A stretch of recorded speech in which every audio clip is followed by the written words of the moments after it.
자, 여러분 안녕하십니까? 자, 여러분 맨큐의 경제학 챕터 5장 탄력성과 그 응용인데요. 자, 우리 3절에 있는 그 응용 사례를 보고 있습니다. 자, 세 번째 사례는요. 마약을 퇴치하는 정책. 마약 나쁜 거잖아요. 마약을 금지 이렇게 하게 되면 그로 인해서 발생하는 마약 관련 범죄가 어떻게 변화, 영향을 미칠까? 그걸 보려고 합니다. 첫 번째 줄에 보니까 미국 사회 골칫거리 중에 하나래네요. 불법 마약이 다양한 게 있네요. 저 처음 보네. 코카인까지는 저도 들어봤어. 코카인, 헤로인. 헤로인까지도 좀 들어봤네요. 헤로인. 그리고 엑스터시. 이것도 들어봤네요. 이거 다 들어봤네요. 어떻게 보면. 아무튼 엑스터시 이렇게 있는데 그 마지막은 못 들어봤네. 뭐 메탐페타민 들어보셨습니까? 아무튼 모르겠어요. 아무튼 요 정도만 하시죠. 자, 이런 것들이 이제 불법으로 이제 간주하게 되는 거예요. 자, 마약 사용에 따른 해악은 중독자뿐만 아니라 가족의 삶을 망치게 되고요. 마약도 이제 미끼 상품으로 처음에 해봐, 괜찮아, 야 젊었을 때 이런 거 해보는 거지 하면서 이렇게 줘서 끌어들인 다음에 마약에 중독성이 있지 않겠습니까? 영화 같은데 보면. 그러면 이제 마약에 빠져들게 되면 마약 그거를 막 이렇게 구입하는데 가격이 자꾸 높게 부르는 거지. 그러니까 탄력성 입장에서 공급자보다는 수요자가 좀 더 비탄력적이 되는 거니까 우리가 바게닝 파워에서 밀린단 말이야. 그러다 보면은 마약을 살 돈을 마련할 수밖에 없다고. 밥은 안 먹어도 마약은 나 해야지 이렇게 된단 말이죠. 그러다 보니까 그 돈을 마련해야 되니까 이렇게 마약 관련 범죄가 보통 증가하는 경우가 많습니다. 그래서 마약 관련된 구입 비용을 마련해야 된다는 것이죠. 마련하기 위해서 이렇게요. 네, 이렇게 보시면 되겠습니다. 강도나 다른 강력 범죄를 저지르는 경우가 많이 있습니다. 자, 마약 사용을 줄이기 위해서 미국 정부는 매년 수십억 달러를 들여가지고 미국으로 반입하는 것을 막아요. 그래서 마약의 퇴치 정책을 이제 사용하게 되는 거죠. 자, 근데 이런 마약 퇴치 정책에 대한 그 효과를 한번 분석해 보려고 합니다. 자, 그래서 다음 단락 첫 번째 줄, 정부가 마약과 전쟁에 인원을 더 투입을 해서 불법 마약 시장에 어떤 영향을 미칠 수 있을까? 이것도 분석을 하는 거예요. 자, 우선 이렇게 그래프를 보시면 될 것 같은데 첫 번째, 마약 공급을 억제하는 정책을 쓰는 겁니다. 그래서 첫 번째 방법은 많은 마약을 탐지하는 그런 경찰들이나 이런 사람을 배치해가지고 마약의 공급을 억제하는 정책을 사용합니다. 억제 정책. 자, 이렇게 사용하게 되면 공급이 감소하지 않겠습니까? 자, 그래서 거기 보시면 직접적으로 영향을 미치게 돼. 그래서 공급이 감소합니다. 그래서 공급이 감소하게 되죠. 그럼 왼쪽에 그림을 보시면 알겠지만 공급의 감소로 마약의 가격이 올라가고 거래량은 줄어들게 되는 거 알 수가 있어요. 자, 그걸 직접적 효과라고 얘기를 하고 있어요. 국내 반입을 저지하게 되고 마약에 대한 수입을 단속하게 되면은 마약과 관련한 판매 비용이 상승하게 되니까 각각의 가격 수준에서 마약 공급이 감소해요. 그래서 공급 곡선이 좌측 이동합니다. 좌측으로 이동. 근데 이거는 그냥 그래프 설명을 하면 되겠습니다. 자, 근데 다음 페이지에 거기 124페이지 두 번째 줄 볼게요. 마약에 대한 수요는 변함이 없어. 주어진 가격에 대해서 구입하려는 수요는 변하지 않습니다. 근데 수요는 그냥 불변이야. 우리가 얘기하는 게 수요 공급의 3단계 법칙에 따랐을 때는 공급에 영향을 미치냐, 수요에 영향을 미치냐, 아니면 둘 다 영향을 미치냐 이건데 공급은 감소하고 수요는 변하지 않습니다. 자, 이로 인해 가지고 여기 가격이 상승하게 되는 거 알 수가 있고 거래량이 감소하게 되는 거 알 수가 있습니다. 자, 그러면 이렇게 되었을 때 자, 다음 단락 볼까요? 마약 관련 범죄는 어떻게 되는가 이건데요. 마약 구입자들의 마약 지출액은 어떻게 됩니까 하면요. 거기 보시면 마약 중독자들은 비탄력적인 수요를 갖고 있습니다. 마약에 대한 소비자들이죠. 수요자들은 수요자들은 비탄력적인 가격 탄력성을 갖고 있어요. 비탄력적입니다. 자, 가격이 올라가도 마약을 끊지 못해. 담배나 이런 것도 다 습관성도 있는 것이기 때문에 중독도 되고 끊지 못하게 돼. 그래서 비탄력적인 것이기 때문에 지금 얘기한 것처럼 가격이 만약에 많이 올라갔어. 근데 Q는 감소했는데 조금밖에 감소하지 않았습니다. 자, 그러면 거기 두 줄 내려가면 마약의 판매 수입은 어떻게 되겠습니까? 증가한다고. 이렇게 보시면 요게 판매 수입이죠. 마약과 관련된 판매 수입은 증가한다라는 것을 알 수가 있습니다. 이해 가시죠? 자, 그럼 판매 수입, 그러니까 총 지출액이 증가하는 것을 알 수가 있고요. 자, 그러면 거기 볼게요. 즉, 거기 한번 보세요. 마약 공급 억제 정책에 따른 소비 감소 효과보다 가격 상승 효과가 훨씬 크기 때문에 찾으셨습니까? 마약 사용자들의 마약 구입 지출 총액이 증가해요. 그러니까 비용이 증가하는 거야. 마약을 마련할 때. 그러니까 지출액이 마약 구입하는 사람의 지출 비용이 증가합니다. 그럼 내가 어떻게 마약을 구입을 해야겠는데 이거 가격이 비싸졌어. 어떻게 관련 범죄? 그치, 관련 범죄가 더 증가할 수밖에 없다는 거야. 그래서 도둑질을 한다거나 아니면 더 큰 범죄를 통해서 한탕 땡겨야 되는 것이죠. 그래서 관련 범죄는 이런 요인들 때문에 마약 관련 범죄가 더 증가하게 됩니다. 범죄가 증가할 수 있다. 그러니까 소비량은 줄어드는 것도 아닌데다가 조금 줄어드는 데다가 판매 비용이 증가하게 되니까 지출액이 증가하니까 범죄 비용이 더 증가하게 돼요. 자, 이런 마약 공급에 그 억제 정책에 이러한 부작용이 있기 때문에 그래서 보통 어떤 방법이 또 있습니까? 라고 하면요. 자, 거기 다음 단락 보시면 세 번째 줄 마약 사용 위험에 대한 교육을 통해서 계몽을 하는 거야. 그래서 요거는 교육을 통한 수요를 억제하는 거야. 자, 마약은 나쁩니다. 해가지고 수요를 억제하는 정책. 네, 요거를 사용한다 해볼게요. 그러면 마약은 나쁜 거니까 자꾸 계몽을 통해서 이러면 어떻게 돼? 이거는 그쵸. 여기 나와 있는 것처럼 이런 정책은 디맨드가 감소해 수요 곡선이 좌측 이동하고요. 공급 곡선은 불변이다. 네, 이렇게 보시면 된다고요. 이해되시겠습니까?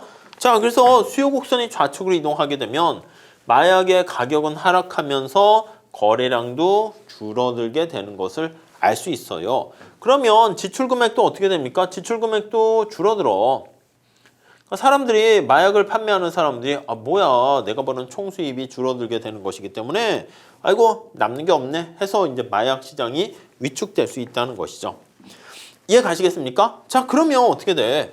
마약계를 떠나는 사람들이 많겠죠. 그러면 그 결과 마약 관련 위에 나와 있는 거랑 반대로 관련 범죄는 어떻게 되겠습니까? 이게 이제 줄어든다는 거지. 마약 관련 범죄가 감소하게 된다라는 것을 알 수가 있게 됩니다. 그래서 맨 마지막 단락 볼게요. 마약 공급 억제 정책을 옹호하는 사람들은 마약 수요의 탄력성이 단기와 장기는 다르다 이렇게 얘기하는 거야. 그러니까 여기 얘기할 때는 야 단기에는 말이야 좀 비탄력적이기 때문에 그럴 수 있는데 단기적으로는 자 찾았습니까? 두 번째 줄에 마약 가격이 올라도 중독자는 마약 소비가 별로 줄어들지 않으니까 수요가 비탄력적이어서 그런데 장기가 되면 시험 삼아 마약에 손을 대는 젊은이들의 수요가 줄어들게 되고 가격이 비싸잖아.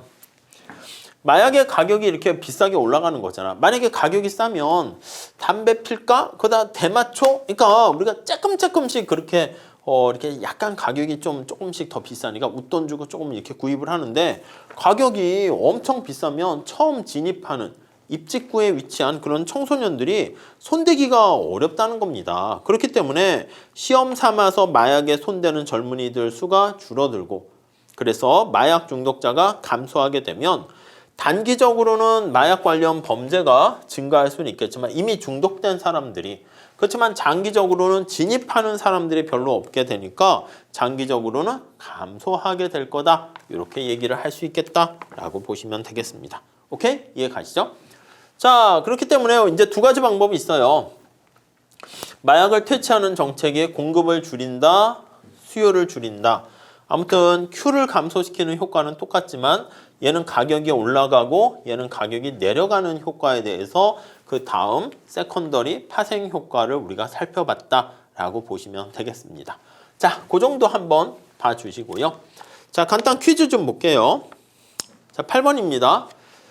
자, 곡물 공급의 증가로 인해서 곡물 생산자들의 총수입이 감소했다면, 자, 공급이 증가해서 우리 풍년이죠, 풍년.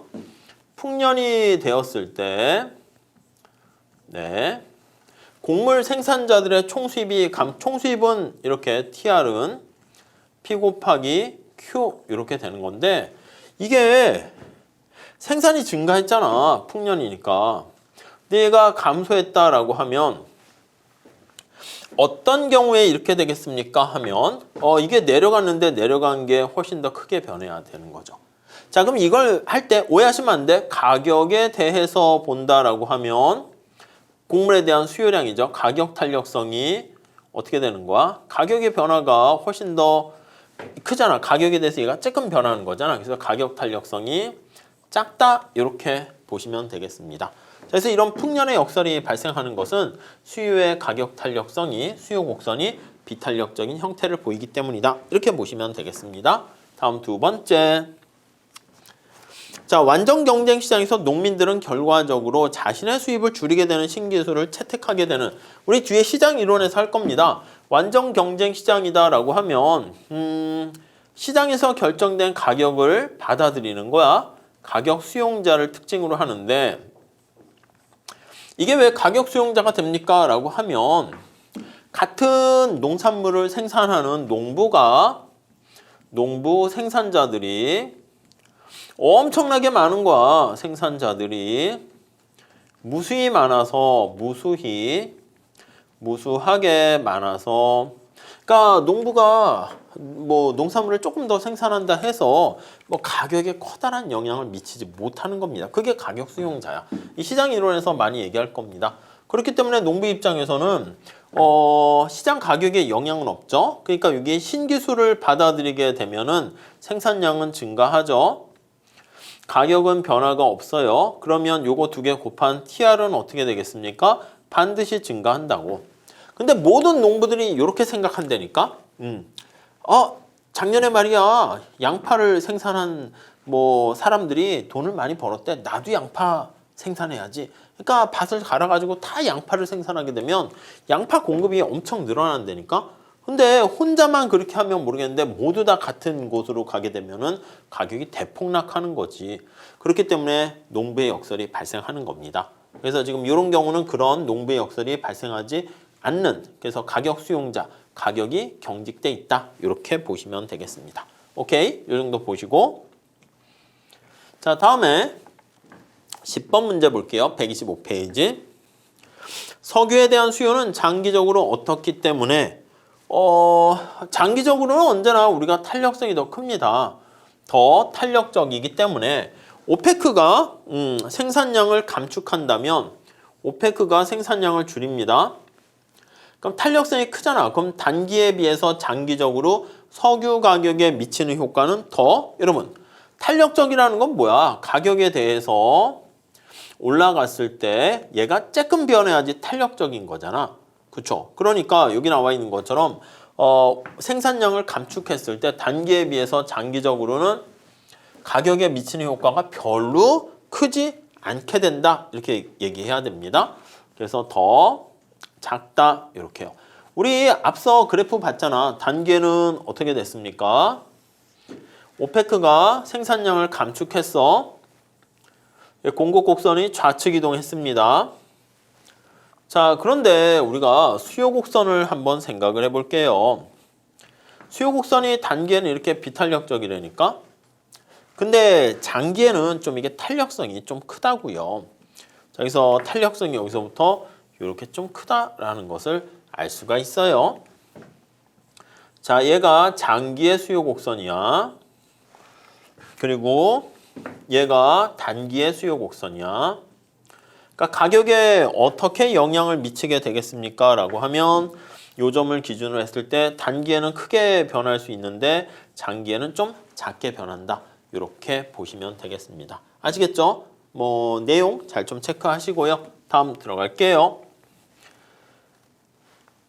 자, 그 다음에 11번. 시간이 지남에 따라 기술 발전으로 인해서 소비자의 소득은 증가하게 되고 스마트폰의 가격은 하락하게 되었다. 시간이 지남에 따라 이거는 여기에 담겨있는 뉘앙스가 뭐냐면 장기에 이런 뜻입니다. 소득은 증가하고 스마트폰의 가격은 하락하게 되었고 이로 인해서 소비자들이 스마트폰에 대한 지출을 늘렸다 한다면 지출을 늘립니다. 소득은 증가하고 가격이 싸지게 되면 스마트폰의 수요의 소득 탄력성은 그치. 소득이 증가했을 때 우리가 지출을 늘려서 더 소비량이 증가하는 거니까 소득 탄력성은 0보다 크죠. 정상제다 이렇게 봐야죠. 0보다 큰 정상제다라는 것을 알 수가 있고요. 가격 탄력성은 어떻게 됩니까? 하면요. 이게 가격이 하락했는데 지출이 늘어난 거잖아. 그러니까 가격 탄력성은 러프하게 봅시다. 1보다 큰 탄력적이다 라는 것을 알 수가 있습니다. 그래서 탄력적이다. 자, 그러니까 1보다 크다 이렇게 보시면 되겠어요. 그래서 0과 1 이렇게 보시죠. 자, 이렇게 해서요 우리가 세 가지 사례에 대해서 봤고요.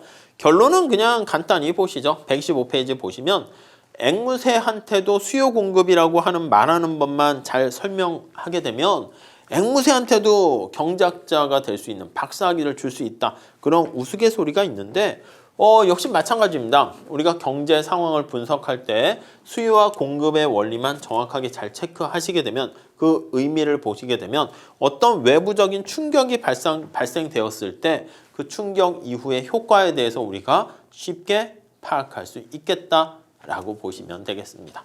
아셨죠? 자, 이렇게 해서 우리가 탄력성과 관련한 내용을 살펴봤고요.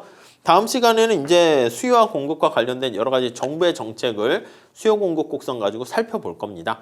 그리고 챕터 5장에서 탄력성, 그 계산하는 거랑 내용들, 우리 책에 복습 문제, 응용 문제 있잖아요. 괜찮습니다. 그러니까 그런 것 좀 잘 풀어보시면 아마 그 본문 내용을 이해하시는데 또 많은 도움이 돼요. 그래서 본문 내용을 2번, 3번 보는 것보다는 문제를 풀면서 경작은 그래, 문제 풀면서 내용을 앞에 거를 다시 한번 체크하는 게 좀 더 이해도를 빨리 갈 수 있는 지름길이에요. 근데 보통 문제 푸는 거를 많이 버거워하거든. 근데 어쩔 수 없어. 점수를 잘 받으려고 하거나 어떤 시험에서 고득점을 하려면 문제를 많이 풀어보는 게 가장 빠른 지름길이다 라고 생각하시면 되겠습니다. 자, 이렇게 하시고 6장 다음 시간에 이어서 할게요. 감사합니다.